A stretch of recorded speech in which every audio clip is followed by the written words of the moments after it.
Hey, Mindset Masters, welcome to another month of mastery interview with my main man, my good friend Jordan Adler. Him and I have connected over the years. Last few times at the GoPro Mastery, had some pretty good mastermind sessions, and just one of the people that I personally looked up in the network marketing industry back when I started. I remember reading Beach Money, one of the core books. I mean, we were giving that thing out.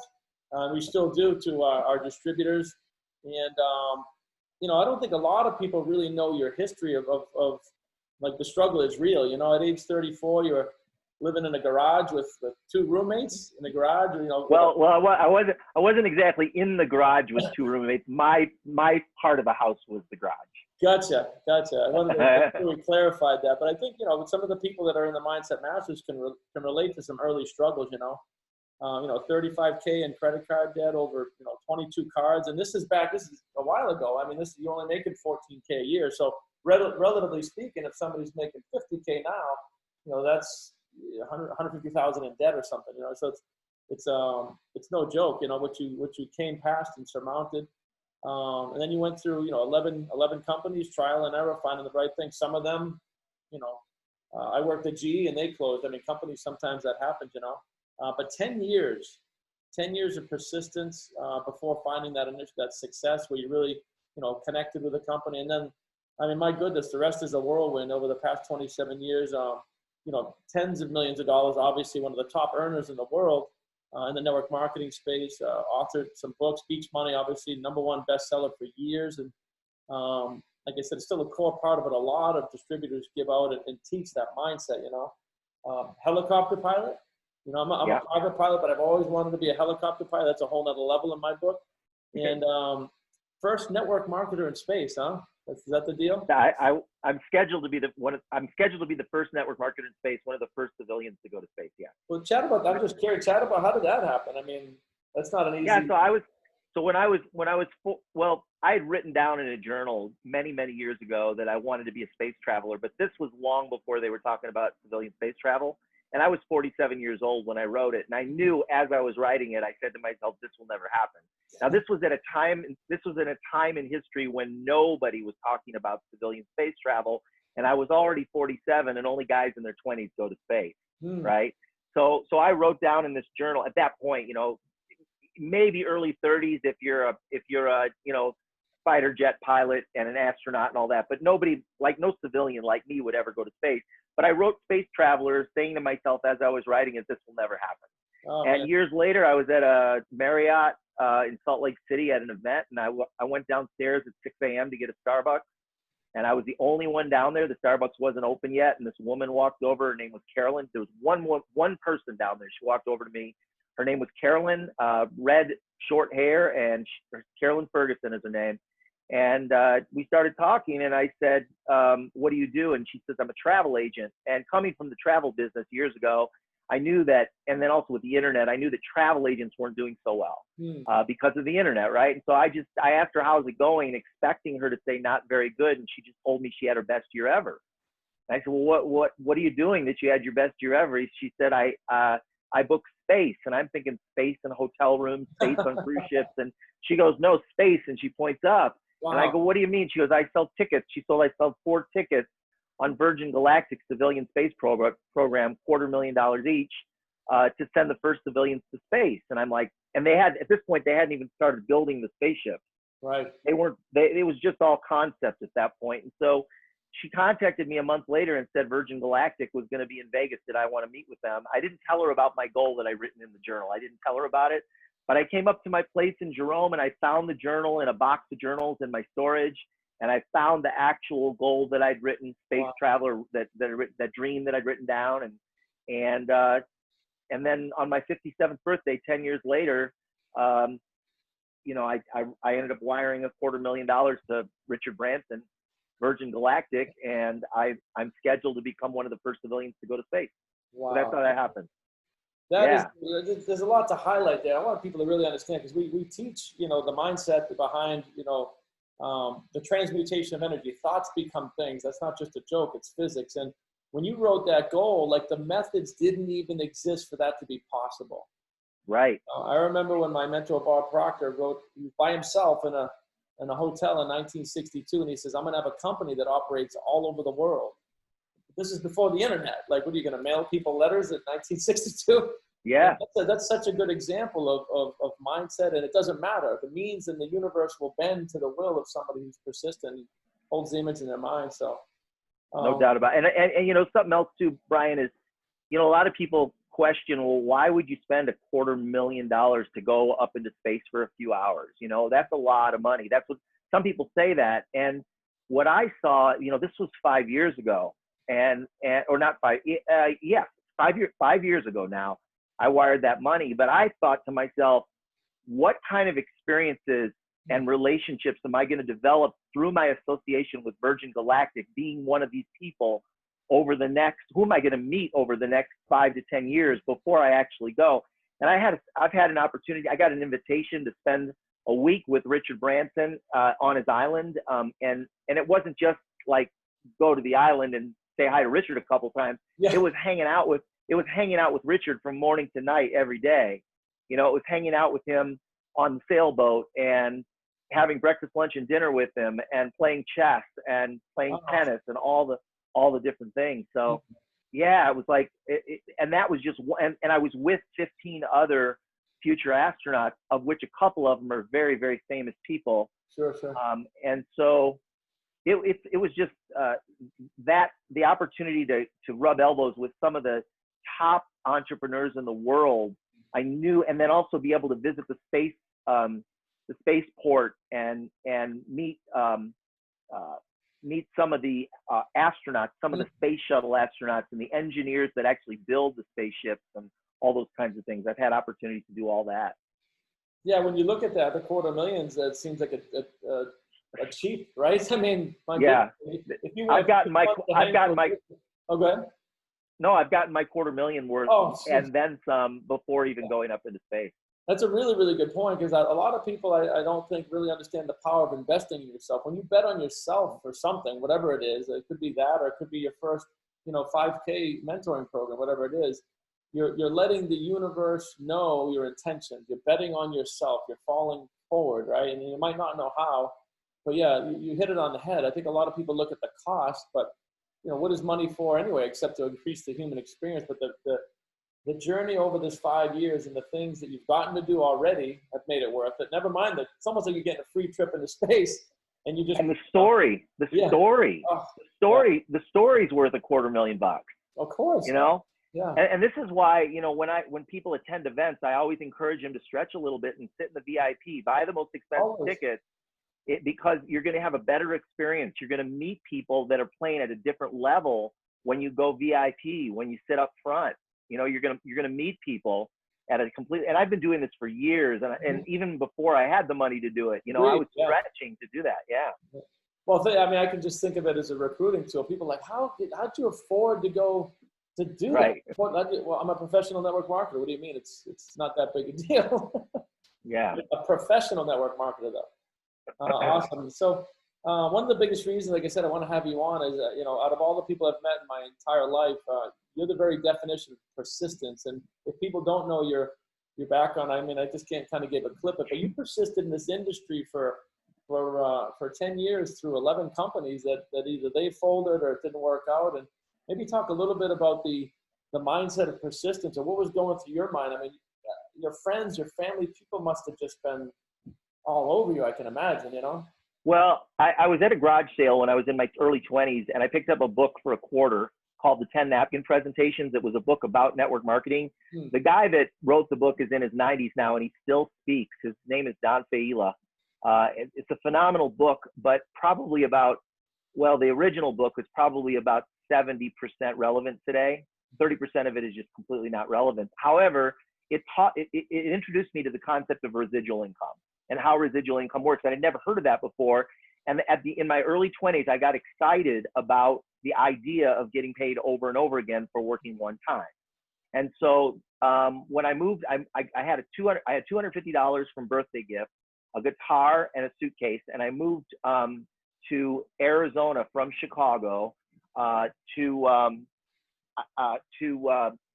get a job as a landscape architect, because my degree was in landscape architecture. My first job paid me $12,000 a year as a draftsman in Arizona. But I had this, it had planted that seed, and everything that I was looking at in the job world didn't have residual income, of course. Right. And so I started answering ads for different opportunities. And I would find a company, I would join it, I would talk to a few people, they would be negative, they would call it a pyramid, they say those things don't work, only the people at the top make money, blah, blah, blah.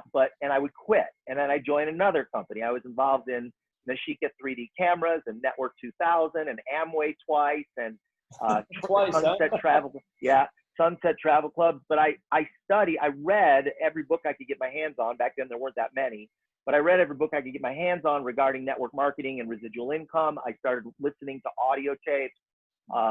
At that time it was cassette tapes and then eventually CDs. And over the course of 10 years, I signed up in 11 different companies, one at a time. Every one of them, I usually was in for 3 months or so, sometimes 6 months, and then I would quit because I'd get discouraged. I didn't do what I needed to do to have any kind of success. I wasn't giving presentations. A lot of it was around fear. Probably most of it was around fear. And it didn't have anything to do with finding the right opportunity. It had everything to do with me being focused on making my decisions based on what I'm committed to, not based on how I was feeling. So I was committed to my dreams. But I was also very emotional in my decisions. You can't be successful in business, in any business, whether it's network marketing or anything else, if you're making your decisions based on how you're feeling, because we as human beings, our feelings go up and down. You know, there's many days we don't feel like doing our business, and that's every business. And if you only work on days that you're feeling like working, or only days that you're inspired, you'll never make it. That's what I did. I learned that quitting is not a great model for success, and everybody quits their business on a bad day. So I made a affirmation for myself: never quit on a bad day. And so when I'm having a bad day, which I still do today, I'm sure you do too, Brian.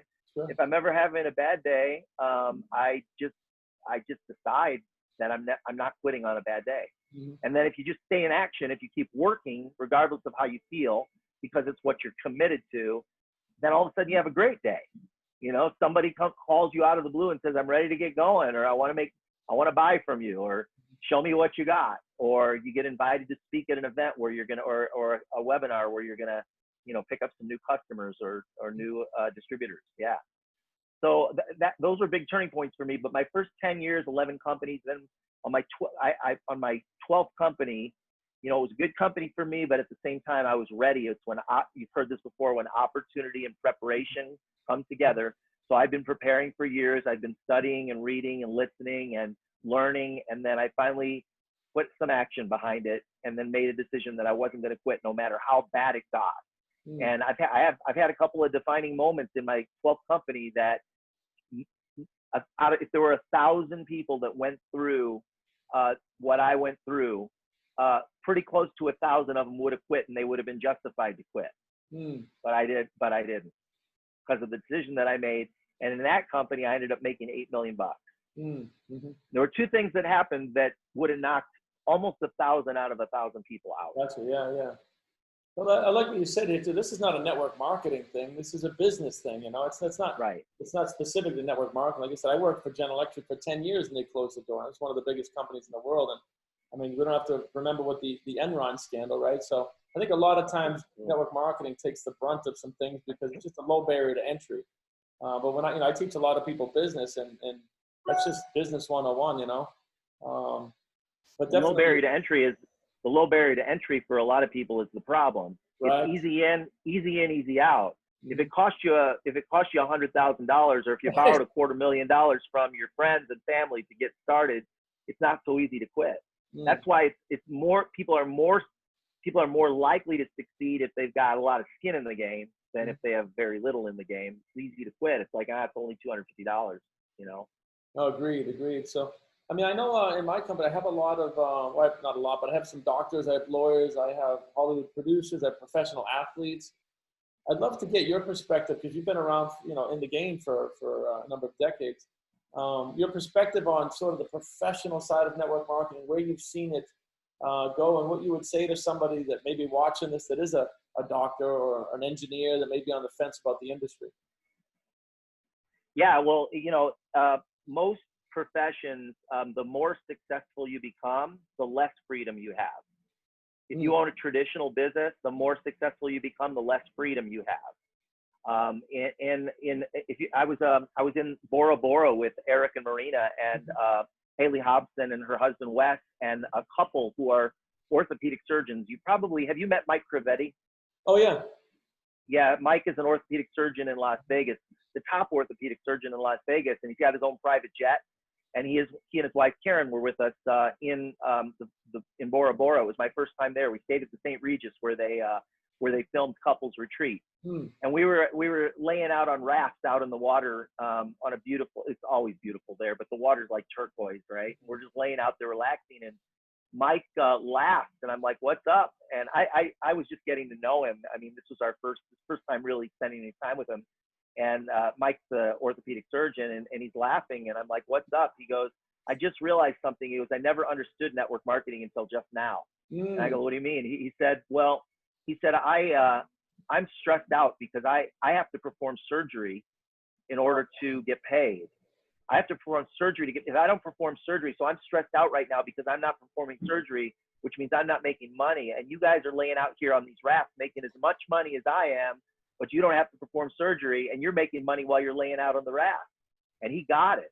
And so a lot of very successful entrepreneurs that make a lot of money, there's a lot of very successful executives that make $250,000 a year that would give that $250,000 a year up for $100,000 a year if they didn't have to go to work. Right.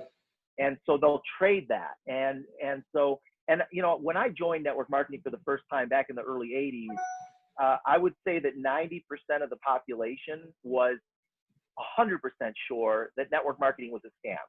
Back in the early 80s, 90% of the population was 100% sure that network marketing was a scam. Well, network marketing has come a long way since the 80s. And today, if you think that back then in the 80s, if you thought network marketing was legit, you were an outcast. Yeah. Whereas today, it's completely opposite.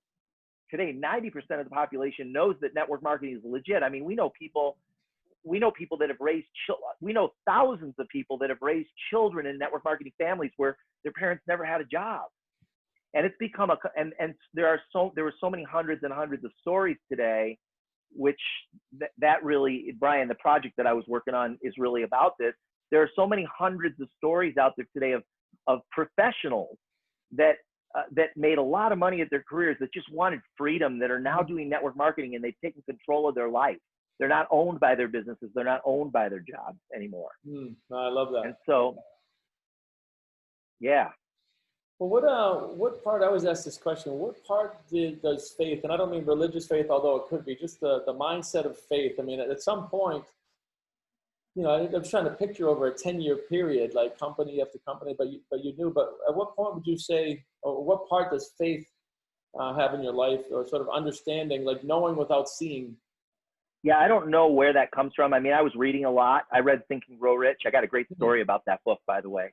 But I don't know where it came from. I just know that I got really excited about my dreams, and I knew that my current model was not going to, my current business model, which was working jobs, was not going to get me there. I just knew the dreams that I had, my current way of making money wasn't going to get me there. And I saw another way of making money that would provide, it provided the opportunity. It wasn't a guarantee, but it provided the opportunity for me to get to my dream. And yeah, it did require faith, but you got to remember, I quit a lot. So I don't know. I mean, I don't know if that's faith or not. Like it wasn't, I do know that the reason so few people make it in network marketing, I could talk on that, is because most people don't believe it's possible, or they don't believe it's possible for them. And so as soon as I had a couple of defining moments that changed everything for me, where I finally realized that it was really possible for me to do this. One was I'd never made a penny in network marketing. I had been involved in all these companies and never signed anybody up. And I was invited to go to an event in San Francisco, which I didn't have the money for. And a guy from my last company, he was the top earner in the company. He and his wife, they saw something in me, and they invited me to come to San Francisco, and they offered to pay for the trip. And I took them up on it. and we sat in the front row. And afterwards, I got invited to dinner with them and all the top money earners in the company. It was a newer company. It was 3 years old, but all the top earners in the company were there, including a guy that went on to make $30 million with that company. And I was sitting there as somebody who had never signed up a single person, and everybody at the table was a 6- and 7-figure earner. And as I sat there and listened to them talk, I realized these people are no different than me. Mm-hmm. They're no different than me. I can do this. And that was a huge defining moment for me. It was the moment that I said, you know what, I can do this. And I think, like, I'll use an example.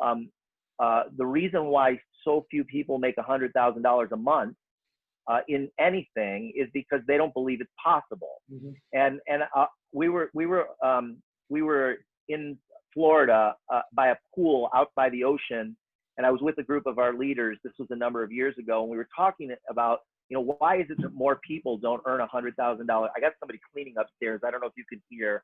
Do you hear that? No. No. Okay, good, because it's loud. Is it? Yeah, it's loud. Yeah. So we're talking about this, you know, why fewer people don't make $100,000 a month in network marketing or anything like that. And I started thinking about Orville and Wilbur Wright. You know, back then, if you talked about flying, you were considered crazy. Mm-hmm. Humans flying, but they were a little crazy. Everybody thought they were crazy, but they believed it. In fact, they believed it at a level of knowing. It wasn't just belief. It was like they knew they could do it. And that's why they persisted, even though they risked their lives. If you're watching those old videos, they risked their lives. Yes. Yeah.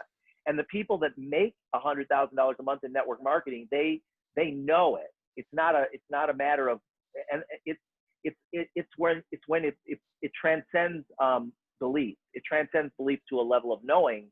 And when you get to that point, there's nothing that's going to stop you.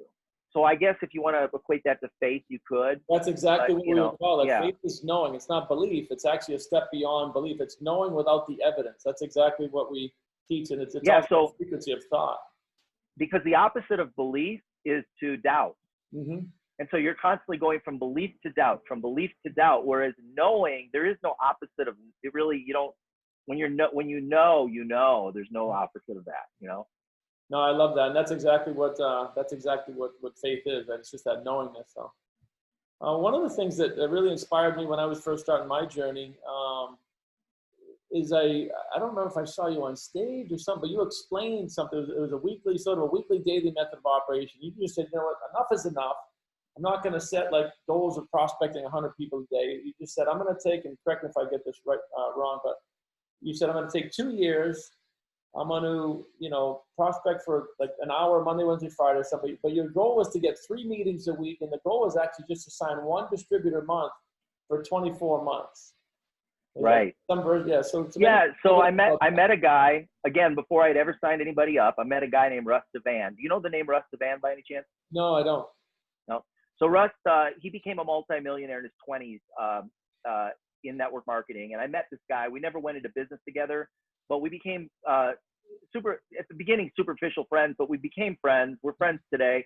He invited me to his home, and he was married with a little baby, and had this big, beautiful home up McDonald Drive in Scottsdale, Arizona, with a circle drive and a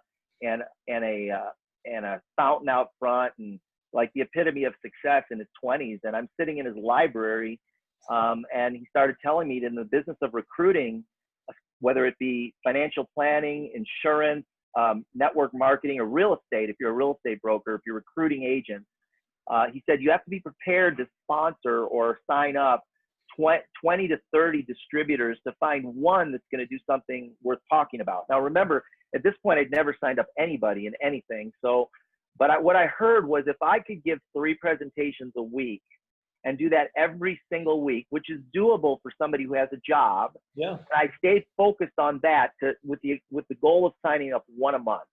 So just like you said, 3 a week, 3 presentations a week, sign up 1 out of 12, do that for 2 years, that I would bring in between 20 and 30 people, like that's 24 people. Mm-hmm. And I thought if I could bring in 24 people, he said out of every 30 people, a third of them will do nothing, a third of them will do a little, a third of them will do a little more than a little, and 1 out of 20 to 30 will do something worth really talking about.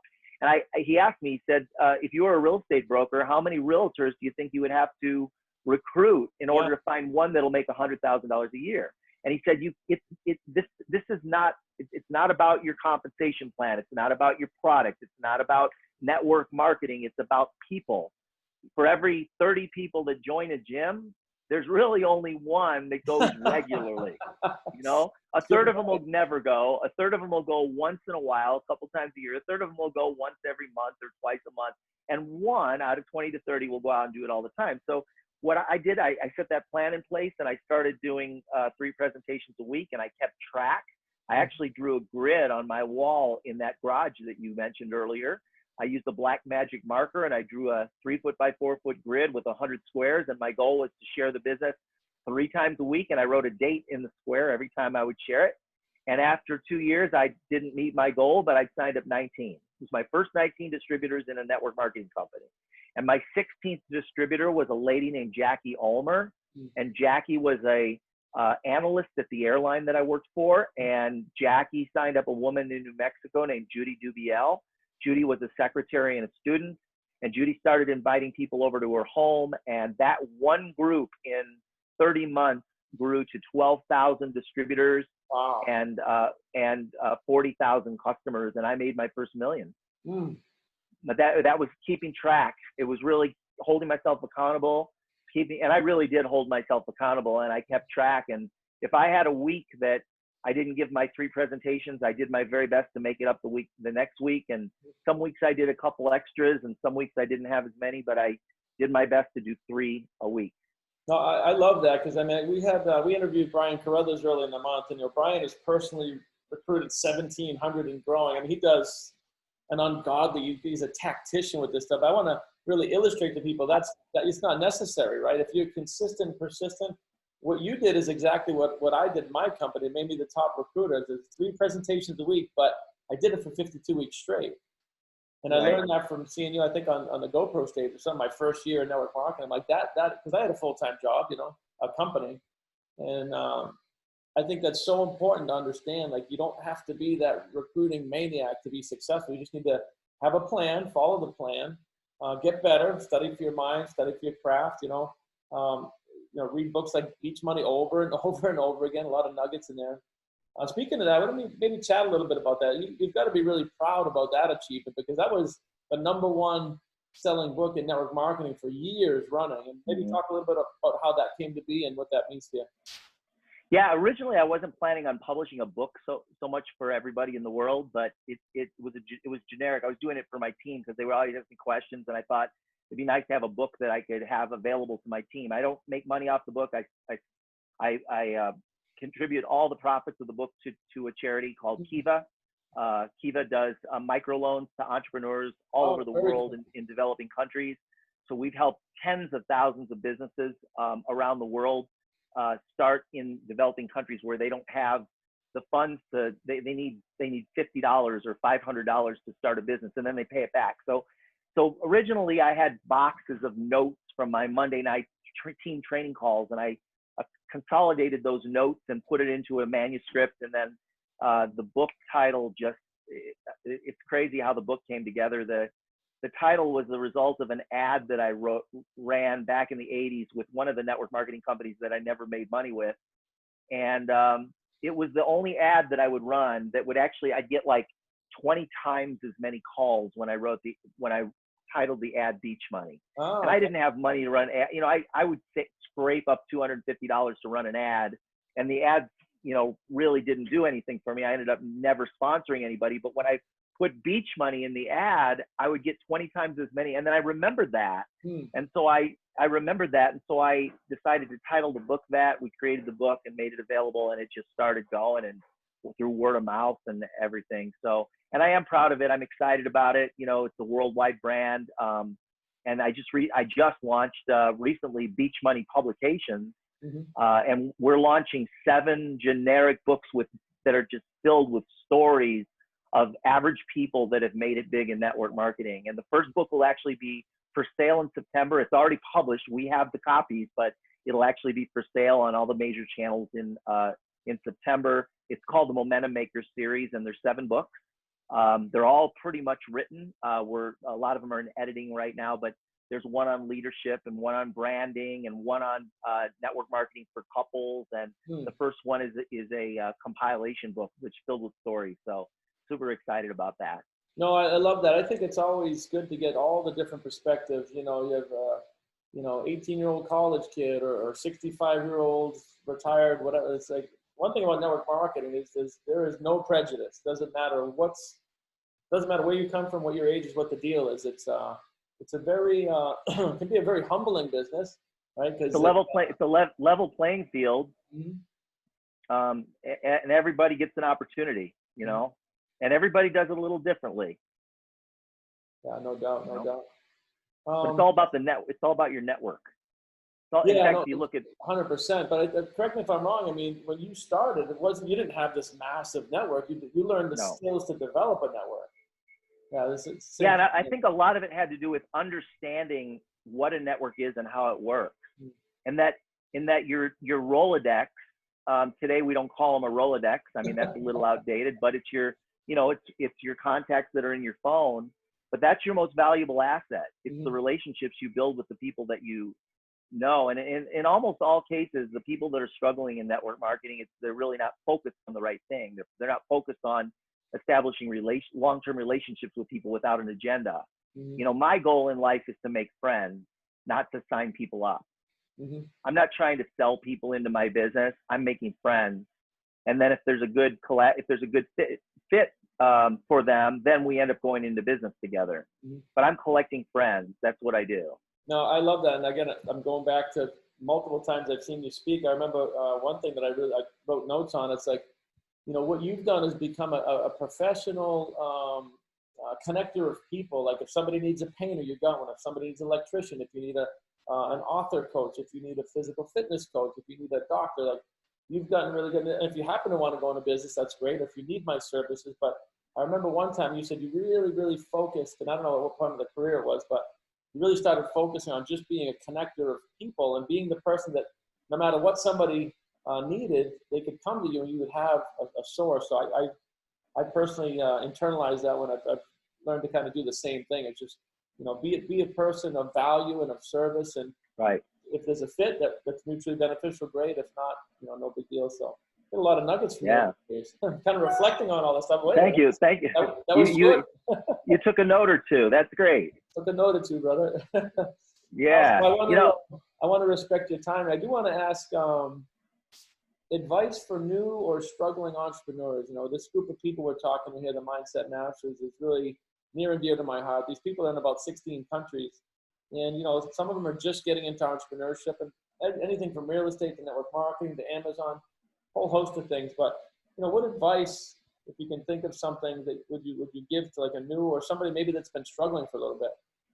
Yeah, my best piece of advice for anybody, whether they're struggling or not, would be to give without the expectation of getting something back in return. So look for opportunities to, whether that means introducing great people that you know to each other, whether that means sending somebody a gift when it's not their birthday. I'm always like, whenever I see something that I go, you know what, I need to send this to Eric. Like it's something that I think Eric would like, or I need to send this to Brian because it's something that I think Brian would like. So I'll give you an example. I have a buddy that has a swimming pool, and every night he's out at he lives in Vegas, and every night he's out at a swimming pool. And I saw this game on my Facebook feed where it's a floating golf pad, a floating golf green that's out in your pool, and it's got these floating golf balls, and you literally can chip the balls into your pool. And the ones that you missed float, right? And so I saw that and I immediately thought of him. And so I ordered it with the intention of giving it to him when he comes. So I'm looking for opportunities and I do that every day. I'm looking for ways that I can contribute to other people's lives, something that'll make them feel good, whether I do business with them or not. It's just, and Harvey McKay taught me that you can predict the future of someone's income by looking at the size of their Rolodex. But it's not just the size of your Rolodex. It's not just the number of people. It's the relationships you build with those people. So the law of reciprocity. You do good for people, they're going to want to do good back to you. So people will work hard for you. They'll become your ally. They'll share your name with others. They'll brag about you if you give without expecting anything in return. But if you do it with the intention of getting something in return, it won't have the same effect. It doesn't work that way. Yeah, it's the laws of cause and effect and the oppression of increase. So I love the fact that you're really using that as like your core. Like, this is what I would say to an entrepreneur is it's selfless, right? It's learn to give without the expectation of receiving. And I think a lot of people don't understand that. Oh, Brian, can I share one story? Sure, yeah. Do I have time to share one? Yeah. Absolutely. About this. So I was speaking at the Association of Network Marketing Professionals, the ANMP. Have you been to that? Yes. Yeah. Okay. So we probably met there, talked there, I'm sure, at some point. So I was speaking there, and my second book, Better Than Beach Money, had just come out. And that event, there's usually 80 authors. 80 speakers, of which a lot of them are authors. And I decided, you know what I'm going to do? All of the authors are going to be selling their book. That's what they do. They speak on stage and they sell their books to people that are interested. I decided I'm going to give my book to all 1,000 people that were there, because I figured out those 1,000 people, if you add up all their reach, it was somewhere in the range of 10 million because they're all network marketers. And so it cost me about $5,000, but I gave a book to everybody there. And I didn't expect anything in return. It was just like, here's the book. If you like it and you want to share it, great, but I'm not going to expect anything in return. And the result of that was my sales went through the roof because I gave away a book that it cost me $5,000. No, that makes total sense. I was going to say, I don't even have to ask what the results were, because it's in harmony with the law of giving and cause and effect. And like you said, the impression of increase. So yeah. I love the nuggets, brother. And for those of you guys watching, make sure you run out and grab the book Beach Fund if you don't have it, if you're in the network marketing space, but even if you're in the real estate space or just the entrepreneur space in general, a lot of core values in there, a lot of good advice. I mean, a lot of the books that are written for network marketing apply in just business in general. So Jordan, thanks for your time, brother. I know your time's valuable, and I know the people here really appreciate the nuggets and the wisdom. And as always, brother, just thanks for your time. Thank Be well, and God bless. Thank you. Enjoyed it. Thanks, Brian. Thanks for the invite. Take care.